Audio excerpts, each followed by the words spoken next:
Suppose we are afraid of some aggressor and choose to hide behind some protector. Later, if our protector starts oppressing us, we won't be able to challenge them because we have made ourselves dependent on them. A similar dynamic applies in our inner world. We all face troubles and threats from the world outside of us. To protect ourselves, we often craft an image of ourselves as being tough.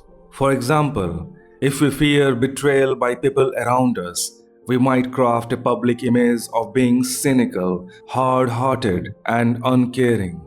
While this image may protect us from heartbreak, it will also suppress our heart from growing and flourishing.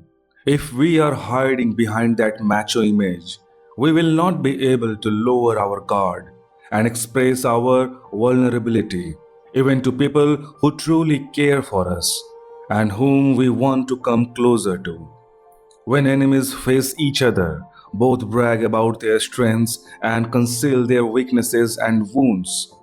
When loved ones meet each other, however, they need to appropriately reveal their weaknesses and wounds so that treating and healing can take place. The same principle applies to our moral flaws too. If we live in a morally demanding social circle, we might put on an appearance of being upstanding to be respected, or at least to not be rejected. But while concealing our moral weaknesses is sometimes necessary, we need to simultaneously work on rectifying those flaws.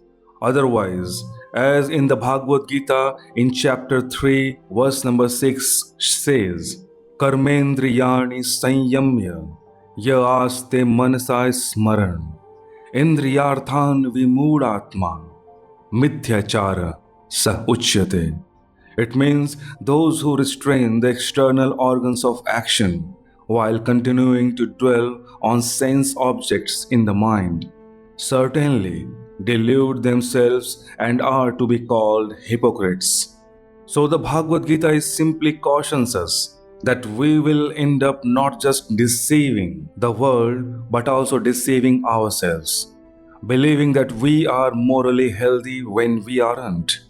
We need to avoid becoming chronically dependent on our image by not hiding behind ourselves. Instead, we need to go beyond building the image to building the substance.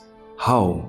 By regularly challenging ourselves adequately and thereafter changing ourselves appropriately.